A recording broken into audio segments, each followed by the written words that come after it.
Here we are in Oakland, Emeryville, Lanesplitter Pizza, where got a big show tonight. Necessary Noise, Mannequin Planet, Arcade 9, and many others. David Barrett from Entertainment Getaway TV on YouTube. Check it out. And here we are with Speed Ty_drums, Tyler, Necessary Noise drummer. It's great to be here. Thank you for interviewing me. Cool. I appreciate it. Yeah, man. Thanks for taking the time. And you can already see this man and his band, Necessary Noise, on Entertainment Getaway TV for a show we did together at Stagel Deli and Barbecue, a great joint. Absolutely. If you ever want to come out and see great local bands and have some good food, 27th and San Pablo Avenue. So here we are at Lanesplitter. You just played a set here. Great energy, man. Love your drumming. Love your guitar player, singer. Tell the world his name, by the way. Jordan. It's Jordan Pasquale, Necessary Noise. We've been playing music together for about 8 years now. Nice. And so we missed the bass player who you guys will see. He wasn't here tonight. Yes. And you guys had a fill-in? Yes, we both are actually named Alex. We have an Alex Senior and an Alex Junior. So tonight Alex Senior was playing. He's a good buddy of mine. Cool. So you all see him from the last show. So how long you guys been a band, and what do you have for the people to see and hear online? Well, Necessary Noise has been a band. Jordan started this project back in like 2014. I joined in 2018. We met through the local scene. I was in other bands. He was still in Ness Noise. So, I mean, it was cool because I left my old band. I didn't leave. I was basically forced out. I had an injury and they just replaced me. So Jordan, in that moment, basically was like, hey, do you want to drum for Necessary Noise? And it just kind of went from there. Like, I used that moment to bounce back and learn Jordan's music, and it's very the music itself is very passionate. There's a lot of just complexities to it that just got me locked into my drumming, and you've just been going ever since. 8 years flies by in a flash. Yeah, really does. Dude. And you must dig what he's doing and where he's coming from to stick with him for that long. That's amazing. Absolutely. I mean, there's no one else that's more committed, driven, passionate, will literally stick their entire neck out to make a show happen other than right on. And he's a great sound man, by the way. Oh, yeah. He's running the sound, too. He's doing double, triple duty in there.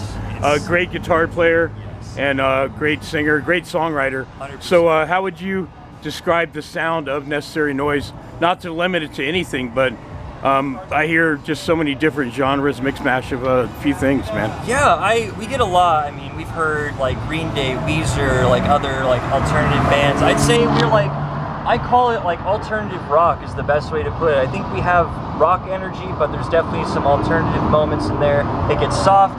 There's moments where it gets heavy. I feel like we're kind of just in the alternative bubble. We can't really put a finger on like emo or rock or like metal or anything. I just call it alternative. That's why I like describing it as. Cool. Accessibility. I should ask him, but what's behind the name Necessary Noise? We always want to ask people about why they choose the band name, and did he ever explain it to you? That I'll have to ask him. That's more of a Jordan question, but to me, it's just such a practical name, and it's catchy. It's like, how would you not think of that before kind of name? You know, it's great. Exactly. It rolls off the tongue, and it just feels very proper. I like for sure. Where can people hear any recordings currently of this lineup? Online, Spotify, Apple Music, what? We don't have too much online. No? Spotify, we have a few songs, but a lot of it's actually like here on this YouTube channel, recordings live, people recording us playing live. We're mostly a live band. We play all of our songs, even though most of them aren't released to the public, because that's what we've been working on for so long. Cool. So.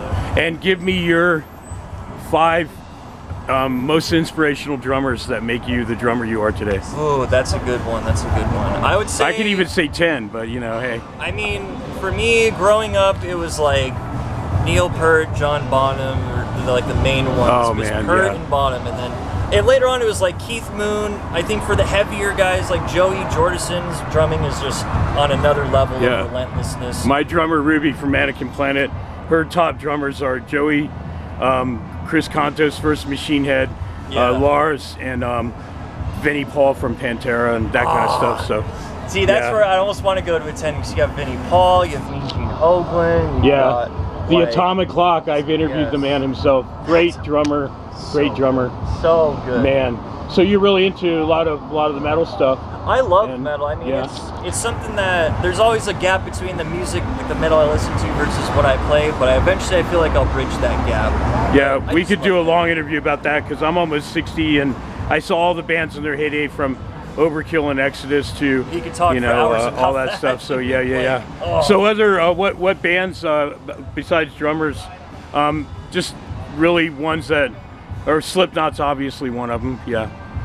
Like bands in general? That influence you too? Dude, it's hard because it changes all the time because I listen to all different kinds of music. But like in the beginning, it was I mean, like Green Day and Blink were like kind of the essential start, just getting into that punk speed, and then from there it was like there's a part of my like drumming was like any sort of fast punk band. I was like NoFX, Choking Victim, Cigar, any of those fast punk bands. I was very into that, and I wanted to replicate that for a while. So that definitely influenced it. Fast punk beat drumming.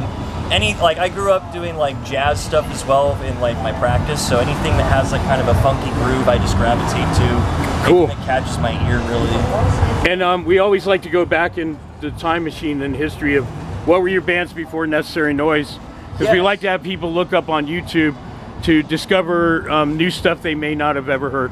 So I believe, my previous band was called No Wonder. Those were basically a bunch of my friends in the music scene. We did a project for a few years. That was cool.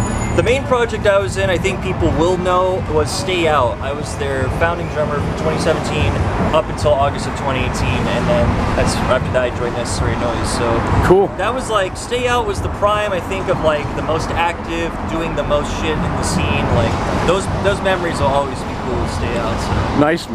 Nice, man. Well, thanks for sharing that with us. Any last words? Any shows you want to promote coming up? And what do you guys got going on for 2026? I mean, honestly, we're just going to keep going.